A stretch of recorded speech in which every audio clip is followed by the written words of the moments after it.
In 2015, an anime aired that felt different. It wasn't about high schoolers or magical powers. It was raw, violent, and deeply human. A story about broken people surviving in a broken world. And it was called Gangsta.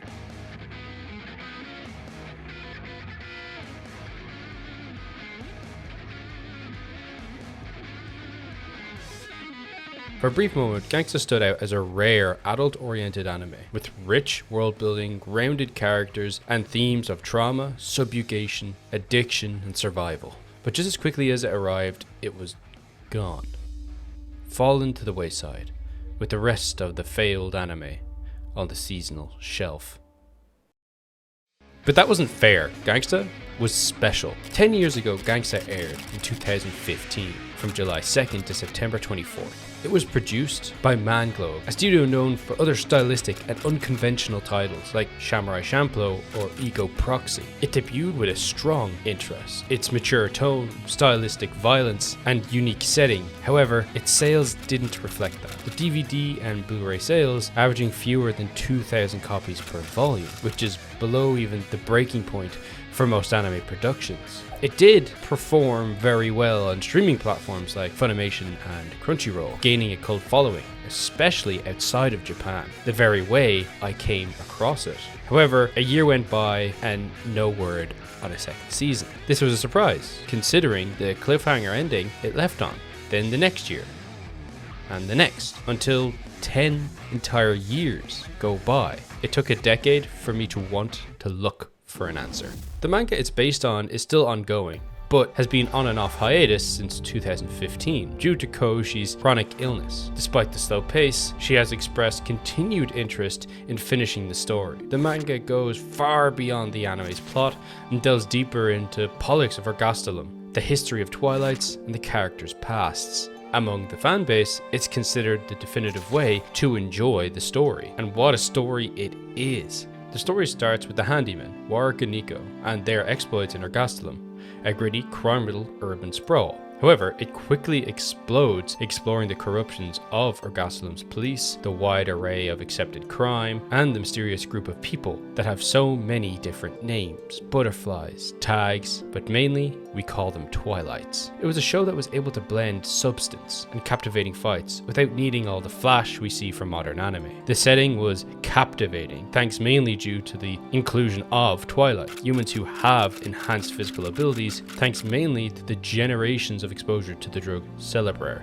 They wear dog tags, which physically display their rank and combat ability. Despite this, they're often viewed as dangerous, subhuman, a stigma that is best displayed by our four main families who run the city. The Monroe family, led by Monroe Dawn. They maintain power through strength and discipline, heavily involved in using Twilights as controlled assets. Although they make use of Twilights, Loretta Cristiano, head of the Cristiano family, is actually sympathetic to Twilights. Loretta inherited leadership at a young age and aims to protect Twilights as civilians from abuse. They work closely with the next family, the Pakili Guild. They act as neutral overseers and enforcers of the three laws that govern Twilights. They prefer maintaining the status quo to prevent chaos, essentially trying to balance the system rather than profit from it. Then the final family, the Corsica family. They're the most ruthless and power-hungry of all four families. The Corsica family want to dominate Ergastelum by eliminating rival families and taking out the Twilights that live there, which is even worse when you know the Twilights that live there are forced to live in Ergastelum. Twilights are not allowed to live freely outside of Ergastelum. They are either hunted, experimented on, or used as weapons if they try to leave. This is easily controlled because of their dependency on Celebrair to survive. It stabilizes their condition and prevents mental and physical breakdown. The supply is controlled by the four families and the city's black market, meaning Twilights are literally dependent on Ergastelum, the four families, and Celebrair to survive.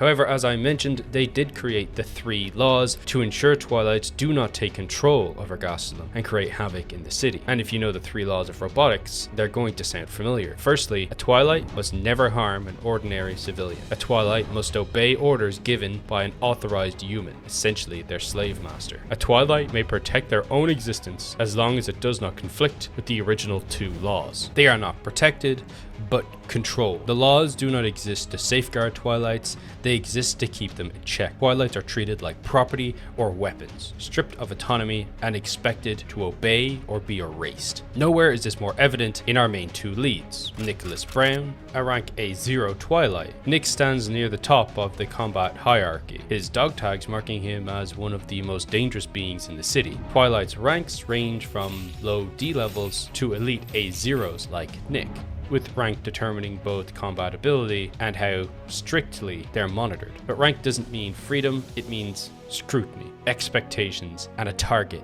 on his back. Nick is also deaf and addicted to the very drug that gives him power, and constantly towing the line between asset and threat. However, he doesn't get into too much trouble because there's someone watching his back. Warwick is a former noble turned mercenary who's as quick with a pistol as he is with his smirk. He has a superhuman ability all his own, but it's not Twilight based. It's a natural gift. He has something I like to call superior eidetic memory, which allows him to remember everything he sees, hears, smells, tastes down to the finest detail. Together, they form the Bentria, which translates to hardware store. So, in English translation, really, they're the handymen. This duo takes on dirty work no one else is willing to do, given to them by police or some of the four families. But their bond runs deeper than business. It's tied to violence, a shared bloody past that left both men scarred and inseparable in more than one way. Their story is like Ergasalum itself. It's one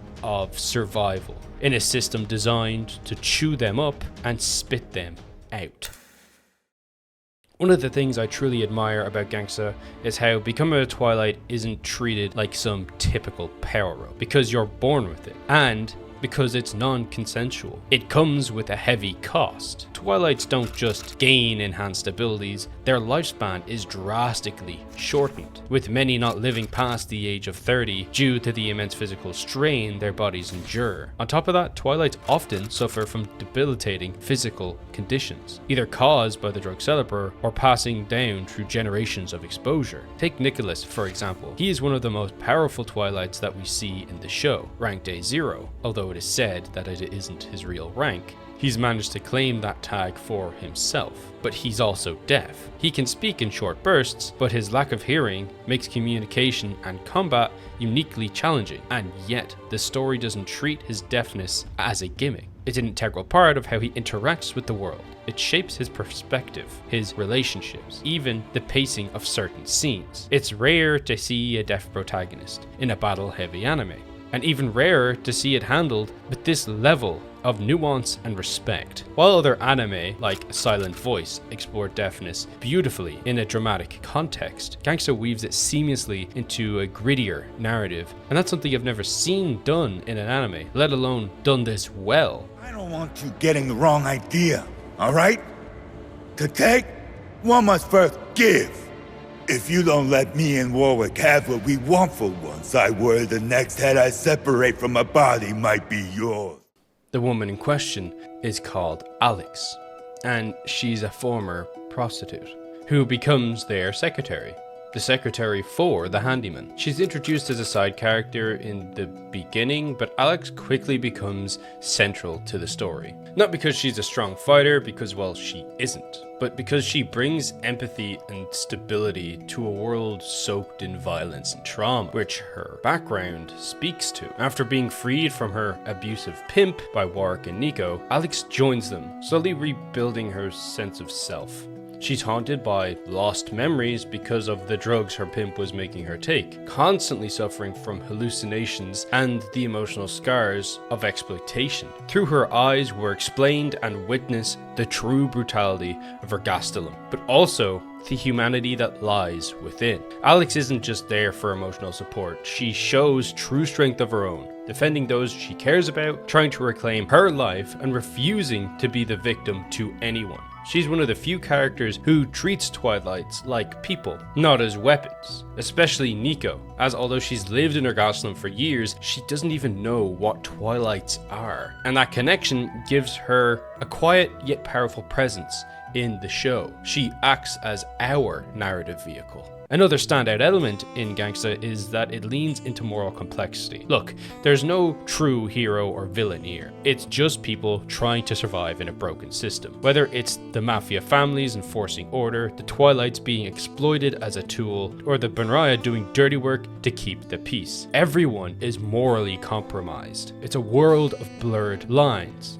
There's loyalty, there's survival, but most important, there's personal justice. That type of grounded storytelling was a breath of fresh air in a genre often defined by clear-cut good versus evil narratives. Gangsta was created by Koshidi, a Japanese mangaka known for her sharp style and gritty noir storytelling. But just like her characters, she faced incredible challenges. She revealed she was battling a chronic autoimmune disease known as SLE. This debilitating condition caused her joint pain, fatigue, and serious long-term health issues, a story all too common with mangaka. Due to the worsening symptoms, the manga went on frequently extended hiatuses. At times, she was unable to draw for months or even years. Her illness drastically impacted the series' momentum. While she remained passionate about her story, she simply couldn't produce the chapters at a consistent pace. Gangsta fans had to wait and wait and wait. The manga would eventually return in spurts, with assistance from other artists, but even now it remains unfinished. Despite everything, she continues to engage with her fans when possible, showing love for the world she created. Her situation adds a bittersweet layer to Gangsta, a series that explores pain,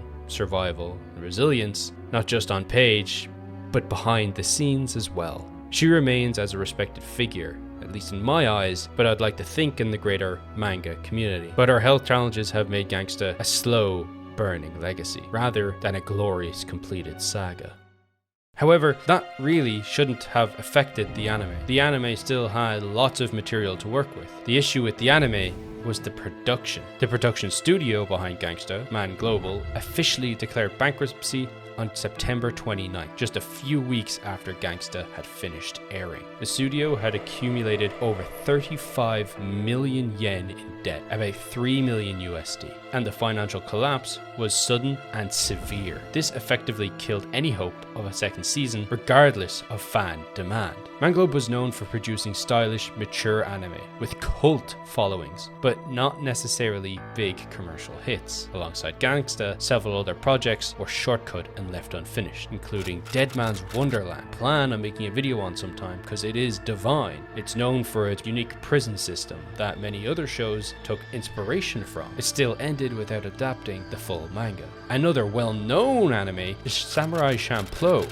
Samurai Champloo's reputation speaks for itself. However, when it initially aired, it didn't translate to high profits. Manga consistently, genuinely pushed boundaries, but their high-risk choices often didn't pay off financially. Without the support of big licensors or hit-level merchandise, the studio couldn't recover, and when it went under, the rights to the show, like Gangsta, became tangled up in red tape, making it harder for other companies to even try to pick them up. This is terrible. Despite its gripping world, mature storytelling, and standout characters, Gangsta was ultimately a victim of circumstances beyond its narrative. While it premiered to solid hype in the summer of 2015 and had a strong opening episode, the series quickly began to suffer from production issues, visible in stiff animation and reused shots and off-model character art later in the season. But these weren't just artistic choices, they were a symptom of this deeper problem. Manga was already in financial trouble by the time the anime aired. Mounting debts, scheduling issues, causing the studio to collapse in just weeks after Gangsta ended its run, crushing any hope of a second season to follow, and just radio silence in return. Even though Gangsta had a strong potential, the poor production quality, especially in its second half, hurt fans' reputations. And it didn't generate the DVD or merch sales that it needed to offset the studio losses. Combine that with the anime's slower pacing and unfinished story, and it was left in a precarious spot. Too expensive to continue, yet too messy for other studios to jump in right away. It's a case of everything going wrong at once. And the show, like many Twilights within its story, are left discarded, not for a lack of strength or a lack of character, but because the system itself failed it.